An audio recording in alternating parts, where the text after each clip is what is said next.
इंदौर में iron game लाने वाले गुरु मोहन सिंह राठौर वे किसी के लिए परिचय का मोहताज नहीं है। पूरा शहर उन्हें चेहरे से भी जानता है। लेकिन जो सज्जन मेरे पास बैठे हैं वे मोहन सिंह राठौर नहीं। हालांकि कई लोग चौंक जाते हैं, मोहन सिंह राठौर सर समझकर उनके पैर छूते हैं, उनका स्वागत करते हैं, सम्मान करते हैं। और हमारे मालवा में एक बात जो कही जाती है, चाय तक के लिए नहीं पूछा, तो उन्हें बहुत सारे लोग इसी वजह से भी चाय के लिए पूछते हैं, क्योंकि वो मोहन सिंह राठौर सर जैसे नजर आते हैं। निसंदेह वे उनके जुड़वा भाई नहीं हैं, लेकिन छोटे भाई हैं। श्री नरेंद्र राठौर जो कि इंदौर डिवीजन क्रिकेट एसोसिएशन के उपाध्यक्ष हैं, उन्हें टीम कैलाश विजयवर्गीय ने जो जिम्मेदारी सौंपी है उसका वे बेहतरी से निर्वहन कर रहे हैं।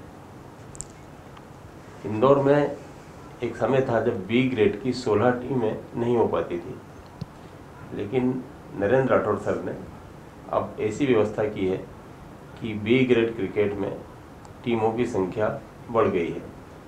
तभी एलिट और प्लेट मुकाबले अब खेले जाने लगे हैं।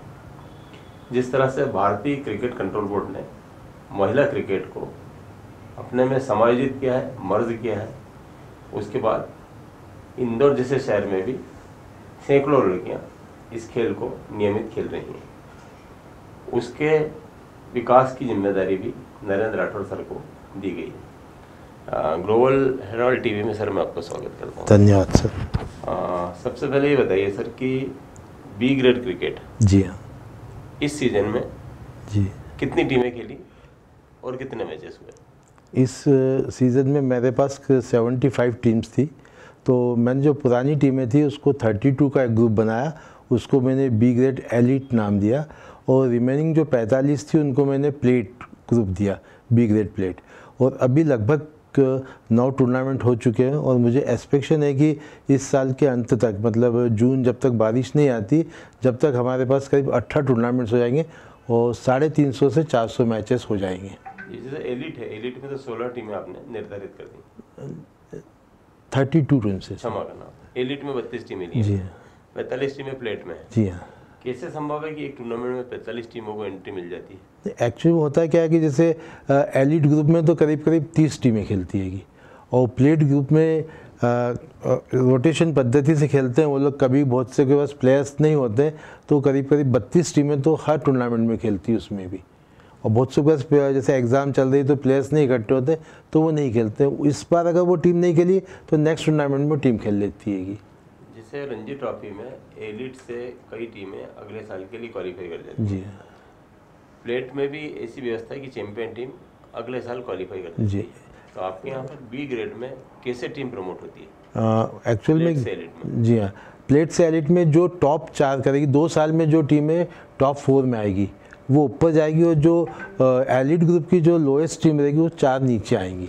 ये हमारा प्रावधान है, और 2 साल में एक बार होता है का वो अपने इसमें IDCA में। अच्छा, ऐसा कह सकते हैं दोनों ग्रुप में कम से कम 300 से 400 खिलाड़ी बी ग्रेड क्रिकेट खेल रहे हैं? मेरे हिसाब से अभी करीब करीब हमारे पास 1.5 से पौने 2 हज़ार खिलाड़ियों का रजिस्ट्रेशन है बी ग्रेड में।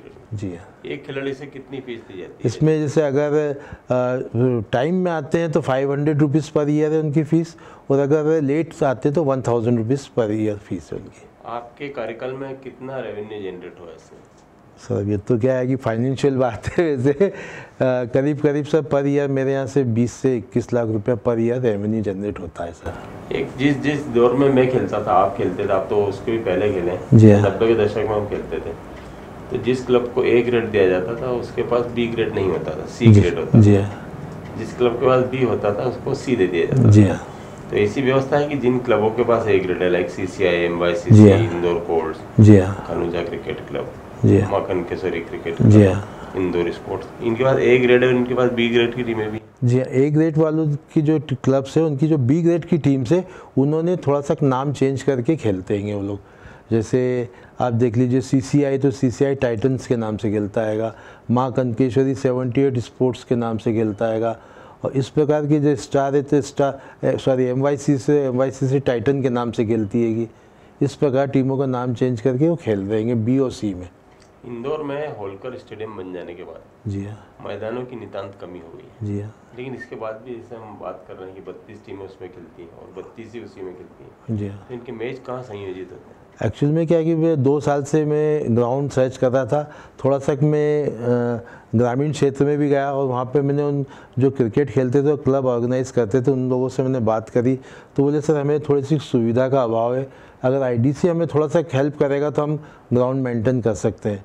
तो आदरणीय अध्यक्ष महोदय हमारे कैलाश जी विजर्गी ने रसलपुरा का ग्राउंड महू क्रिकेट क्लब को दिलवाया, MCC के नाम से जाना जाता है जो, और उसके जो ऑर्गेनाइज़र है मनोज तिवारी जी, उन्होंने काफ़ी मेहनत की, लगन करी। वहाँ के जो डीन थे UN गर्ग साहब, जिनकी जो निधन हो चुका है, उन्होंने उनको स्टार्ट कराने में बहुत मदद करी और वो आज ग्राउंड बहुत अच्छा हो गया है। वहाँ पे बहुत से मैचेस और टूर्नामेंट्स होते हैं। राव क्रिकेट का भी एक बहुत गुरुकुल में ग्राउंड है, वो भी बहुत अच्छा हो चुका है, वहाँ पे भी काफ़ी सुविधा हो गई है। वैसे एक अपने नंदीग्राम में ग्राउंड हो गया जहाँ भी टर्फ विकेट बन रहा है। जी हाँ, चंदू शिंदे जी वो टर्फ बना रहे हैं और वहाँ उनकी टीम बना रही है और IDC भी जितना होता है उस समय मदद करवा देती है। ITI है, ITI ग्राउंड सर, मैदान है, जी हाँ, डेली कॉलेज है, यशवंत क्लब है, जी हाँ, वो यूनिवर्सिटी का ग्राउंड है, चिमन बाग है। जी हाँ, इन शहरी मैदानों को छोड़ दिया जाए जी हाँ। तो आपके पास B ग्रेड के लिए कितने मैदान है? महू में, मांगलिया महू में है, मांगलिया में है, मेरे पास विक्रांत कॉलेज किशनगंज में है, मेडिकल्स यूनिवर्सिटी में ग्राउंड है और एक मांगलिया में भी लेटेस्ट स्टार्ट हुआ है, अभी लास्ट मंथ ही हुआ है। यहाँ कई स्कूलों के पास मैदान है, लाइक एमरल्ड स्कूल के पास है, एमरल्ड भी हमें NDPS सब के पास है। NDPS सर A ग्रेड को करता है, एमरल्ड्स A ग्रेड को भी करता है और जो MP लेवल के जो टूर्नामेंट्स होते हैं वो भी देता है। और इस साल एमरल्ड्स हाइट्स ने एक टूर्नामेंट स्वयं ने कराया जो अभी चल रहा है। आपके कार्यकाल में B ग्रेड से कोई अच्छे क्रिकेटर निकले हैं जिन्होंने थोड़ा ऊपरी स्तर पर खेला? अभी सर इस साल ही जो एक हमारी अंडर 14 की टीम बनी थी, अंडर 18 की टीम बनी थी, उसमें अंडर 14 में B ग्रेड से 4 लड़के गए और 18 में 2 लड़के ऊपर A ग्रेड में खेलने गए, इंदौर डिवीज़न की टीम में खेले सर। अच्छा, जो आपका महिला क्रिकेट है, जी हाँ, उस बारे में बताएं। महिला क्रिकेट आज से 2 साल पहले बिल्कुल नील था इंदौर में। लड़कियों का सिलेक्शन के लिए हमें ढूंढना पड़ता था कि हमारी टीम कंप्लीट नहीं थी, हमें कुछ गर्ल्स को इकट्ठा करना पड़ता था। जो हम जाके देखते थे किसी ग्राउंड में स्कूल में कोई लड़की खेलती थी उसको लेके बुलाते थे। जब 2 साल पहले अब जब सीनियर की टीम का सिलेक्शन हो रहा था उस समय हमारे पास टीम पूरी नहीं बन रही थी, तो हमने 10 साल की लड़कियों को टीम में लिया था और वो टीम पूरी बना के हमने डिवीज़न की टीम बना के इंटर डिवीज़न टूर्नामेंट खेलने भेजा था हमने उसको। महिला क्रिकेट के लिए अभ्यास की जो साधन सुविधा है वो आपने कहाँ उपलब्ध कराई? हमने जिमखाना ग्राउंड पे 4 नेट्स बनाई है। आदरणीय संजय लुणावत जी जो हमारे चेयरमैन हैं, उनके पिताजी की स्मृति में उन्होंने महेश चंद्र जी लुणावत की स्मृति में 4 नेट्स महिला क्रिकेट के लिए बनाई है। IDCA द्वारा स्वयं ने करीब 6 किट प्रोवाइड कराई है वहाँ पर और 2 कोच ऐसे जो रजिस्टर्ड है MPCA में, उनसे हमने कोचिंग करवा देंगे। महिला क्रिकेट के कितने लोकल टूर्नामेंट आप करवा रहे हैं? लास्ट ईयर तो करीब हमने 3 टूर्नामेंट कराए थे। इस साल थोड़ा सा इलेक्शन वगैरह होने के कारण अभी तक एक भी टूर्नामेंट नहीं हो पाया। हो सकता है अभी ये 19 की टीम के आने के बाद हम सोच रहे हैं कि T20 का अंडर 23 टूर्नामेंट करवाने की सोच रहे हैं। कितनी लड़कियां हैं कंपटीशन में? कंपटीशन में करीब लास्ट ईयर मेरे पास 16 क्लब का रजिस्ट्रेशन हुआ था, उसमें करीब 400 से 450 लड़कियों का रजिस्ट्रेशन हुआ था। बहुत सी स्कूलों से भी बच्ची आती जो अनरजिस्टर्ड है वो भी आती, तो हम उनको अलाउ करते हैं खेलने के लिए, उनको हम मना नहीं करते हैं। क्या ऐसा हुआ कि इंदौर में 16 ही टीमों ने किसी टूर्नामेंट में हिस्सा लिया?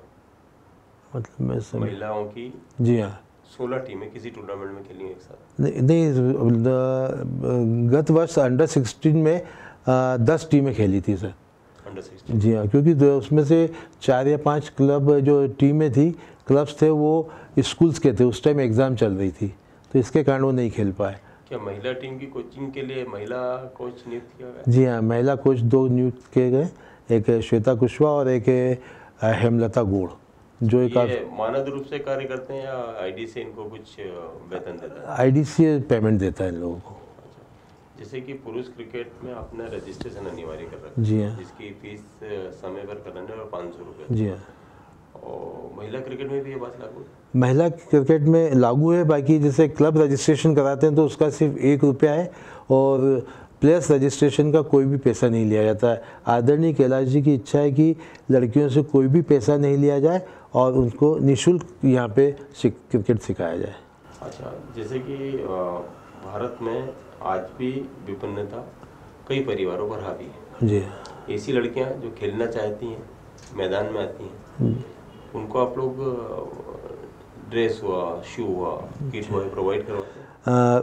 अभी जैसे कोई इंदौर डिवीज़न में सिलेक्ट हो जाती है लड़की तो उसको आईडीसी की तरफ से एक पूरा ट्रैक सूट दिया जाता है, केप दी जाती है और 2 वाइट उसको यूनिफॉर्म दी जाती है मैचेस खेलने के लिए, जिसमें 2 लोअर रहते हैं, 2 टी-शर्ट रहती है और 1 कैप रहती है। कि यदि दिल्ली और मुंबई को इंगित किया जाए, उसको माना जाए, तो वहाँ पर क्लब मैचों में 10 लड़कों के बीच में 1 लड़की खेलती है, जी, 11 लड़कों के बीच में 2 लड़कियाँ खेलती हैं। जी, ऑस्ट्रेलिया में बिग बैश ने भी जी, पुरुष क्रिकेट के साथ महिला क्रिकेट को चलाना शुरू कर दिया।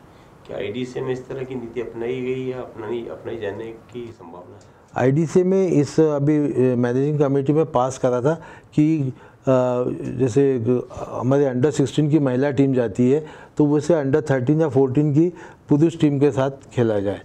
तो उसमें होता है कि वो क्या पाता है कि जब आईडीसी का अंडर 16 के टूर्नामेंट्स अभी चल रहे हैं और अंडर 14 के टूर्नामेंट मई जून में आते हैं, मतलब उसमें टाइम का बहुत डिफरेंस हो जाता तो नहीं हो पाता।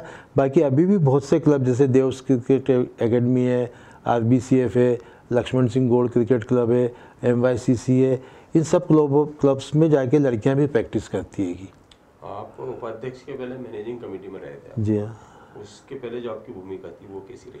सर उसके पहले मैं सर IDCA का जो जूनियर्स टीम का कोच था और साथ साथ में क्लब को प्लेयर्स को भी मैं कोचिंग करता था। आप 70 के दशक में जी हाँ। यूनिवर्सिटी खेले, जी हाँ। आप डिवीजन खेले? जी हाँ। आप किस रूप में खेलते थे? मैं एज ए विकेट कीपर खेलता था और उस टाइम में DAV नाम नहीं था, उसका इंदौर यूनिवर्सिटी नाम था। और उस समय में as a wicket keeper select हुआ था, ओपनिंग बैट्समैन और विकेट कीपर। और उसी प्रकार में इंदौर डिवीज़न में जब सिलेक्शन हुआ था तो शायद उस टाइम 14 या 13 रणजी ट्रॉफी प्लेयर खेलते थे। उसके बीच में मेरे को आदरणीय जगदाले सर, अशोक जगदाले सर, विजय नायडू सर ने एज ए विकेट कीपर और ओपनिंग बैट्समैन प्लेइंग टीम 11 में लिया था। उस टाइम करीब 14 प्लेयर्स रणजी ट्रॉफी खेलते थे, 2 या 3 हमको नए बच्चों को मौका मिलता था। आपने कोई विकेट कीपर तैयार किया? मैंने सर अभी एक अंकित दाने, वो मेरा स्टूडेंट है जो, जी हाँ, जी हाँ, महेश्वर से आया था। जी हाँ, रणजी ट्रॉफी सबसे पहले वही मेरे पास आया था और मैंने उसको स्टार्टिंग में मैंने कोचिंग करा था। उपाध्यक्ष रहते हैं आप, कोचिंग देते हैं? और मैं अभी सिर्फ वुमेंस को दे पाता हूँ, जाके कुछ टाइम देता हूँ। अभी मैंने 3-4 विकेट कीपर वुमेंस के तैयार कर रहा हूँ, गर्ल्स के, जो उनको थोड़ी टेक्निक सिखा रहा हूँ। कुछ जितना टाइम मिलता है उस हिसाब से मैं उनको कोचिंग करने चले जाता हूँ। अमिताभ विजयवर्गीय साहब के पहले शायद कंवलजीत सिंह खनूजा का कार्यकाल था? नहीं, उनके पहले पठानिया जी का था। जी हाँ। आप उस कार्यकाल में थे आईडीसी? मैं पठानिया जी के टाइम तो नहीं था, मैं कंवलजीत खनूजा के सर के टाइम पर एज ए कोच गया था सर, मैं 3 साल। अच्छा, तो इसमें जो व्यापक बदलाव तो हुआ, ये तो जाहिर? जी हाँ जी, काफ़ी कुछ बदलाव हुआ है। वहाँ आपके लिए काम करना, यहाँ काम करना, कितना अंतर रहा? वहाँ पे से एज ए कोच की भूमिका थी, यहाँ मैं एज ए एडमिनिस्ट्रेटर भी हूँ, एज ए कोच भी हूँ, एज ए ऑर्गेनाइज़र भी हूँ, एज ए बहुत सी जगह। और जैसे मुझे उन्होंने एक बार जवाबदारी दी कि आप B ग्रेड संभालिए, मैंने B ग्रेड संभाला, उसमें मैंने पूरा अपना कार्य 100% दिया। फिर लास्ट ईयर वुमेंस का दिया, उसमें 100% दिया। एक अंपायरिंग की भी मेरे को जवाबदारी दे के रखी उन्होंने, तो मैंने लास्ट ईयर एक अंपायरिंग का सेमिनार भी कराया था और उसमें करीब 90 लड़के और लड़कियां आए थे। उसमें हमने 36 पास हुए थे, जिनको हमने 55% के अबो वालों को पास करा था। आपको जो भी जिम्मेदारी दी जाती है, आपको आईडीसी के किसी पदाधिकारी, तो उसमें किसी की दखलंदाजी तो नहीं होती? नहीं, 100% नहीं होती। उन्हें एक वो रिस्पॉन्सिबिलिटी दे दी जाती है कि आप आपके हिसाब से करिए काम, कहीं आपको कुछ ज़रूरत पड़ती तो आप हमसे सजेशन ले सकते हैं। और मोस्ट प्रॉब्ली हमारे सारे कार्य जो भी हैं वो संजय लुणावत और अमिताभ विजयवर्गीय के सजेशन से और आपस में मिलकर ही होते हैं, क्योंकि कैलाश जी को तो टाइम मिलता नहीं है, उन्होंने जो भी है वो क्या अमिताभ और अपने संजय लोनावत सर से मिलके होता है सर काम हमारा। अमिताभ भाई का कार्यकाल कैसा बनता है? अमिताभ भाई तो काफ़ी छोटे हैं, वैसे मैं सोनू भाई बोलता हूँ उनको। उनका मतलब आईडीसी का गोल्डन टाइम माना जाएगा ये, कि इससे अच्छा टाइम मेरे ख्याल से अब कभी नहीं आ सकता। क्योंकि जब मैं MYCC ग्राउंड पे खेलने जाता था जिस टाइम, तो पहले हम सुबह उठ जाके स्वीपर ढूंढते थे, ताकि वो जितनी भी वहाँ पे कचरा हो, जो टॉयलेट्स कर जाते थे वहाँ वो लोहार लोग रहते थे आसपास में शिवाजी वाटिका के वहाँ, वो लोग जाके गंदगी कर जाते थे। पहले हम स्वीपर को ढूंढते थे, सफाई कराते थे, फिर उसके बाद हम पत्थर बिनते थे और उसके बाद मैटिन लगा के हम लोग खेलते थे। आप ऐसा मानते हैं आपको जो भी काम सौंपा गया आईडीसी में आपने पूर्ण निष्ठा से 100% देते हुए किया और आपको संतुष्टि होती है? सर ये तो आप मेरा कार्य ही देख के बता सकते हैं कि आई एम सेटिस्फाई, मैं बहुत संतुष्ट हूँ। और ये इस हिसाब से जो कैलाश जी और संजय लोनावत जी और सोनू भाई भी मेरे से काफ़ी कुछ संतुष्ट है। और वो जो भी जवाबदारी देते हैं मेरे को, जैसे T20 होता था भाया ट्रॉफी, उसमें उन्होंने कहा कि सर आप ये स्टेडियम में होता था, बोले सर आपको सिक्योरिटी संभालना है, मैंने पूरा सिक्योरिटी का पूरा बंदोबस्त करा। उस समय भी मेरे कार्य का जब सिक्योरिटी संभालता था 8 दिन संभाली थी, हमारे वहाँ पर कोई नुकसान नहीं हुआ, ना किसी प्रकार का विवाद हुआ। फिर अभी हमें उषा राजे स्टेडियम से सेमीफाइनल और फाइनल के लिए मिलता था, हम जिम खाना ग्राउंड पर या अन्य ग्राउंड पर कराते थे, तो वहाँ पे भी सारा सर ये मेस का और एक खाने का व्यवस्था में ही संभालता था सर। आप एक धनाढ्य व्यक्ति हैं, तो ऐसा कहें कि आप अपना जो क्रिकेट को योगदान दे रहे हैं उसको आनंद भी ले रहे हैं संतुष्टि के लिए? सर एक्चुअल में देखा है तो मैं 66 ईयर ओल्ड का हूँ। अब मैं चाहता हूँ कि एक तरह से रिटायर्ड लाइफ ही जी रहा हूँ मैं। और मैं चाहता हूँ कि मैंने जो सीखा है अगर किसी बच्चे को मिल जाएगा, या मेरा जो कार्य रहा शुरू से, उस कार्य के कारण मैं अगर अपने आईडीसी को या क्रिकेट को कुछ दे सकूँगा तो ये मेरा सौभाग्य रहेगा। मोहन सिंह राठौर सर ने भारत के लिए बॉडी बिल्डिंग में जो योगदान किया है, जी हाँ, उसे हमेशा याद रखा जाए। जी मोहन सिंह राठौर सर के हूबहू उनके भाई नरेंद्र सिंह राठौर, जो कि मेरे बीच बैठे हुए हैं, ये इस बात के लिए फख्र तो करेंगे कि उनके भाई मोहन सिंह राठौर हैं, लेकिन इन्हें खुद पर भी फख्र होगा क्योंकि इन्होंने क्रिकेट में खासकर बी ग्रेड क्रिकेट और महिला क्रिकेट के लिए जो काम किए जिम्मेदारी मिलने पर, जो बहुत फख्रपूर्ण है। Narendra Singh Rathore sir global TV में आए, हमसे बात की, उसके लिए मैं उनका बहुत बहुत धन्यवाद।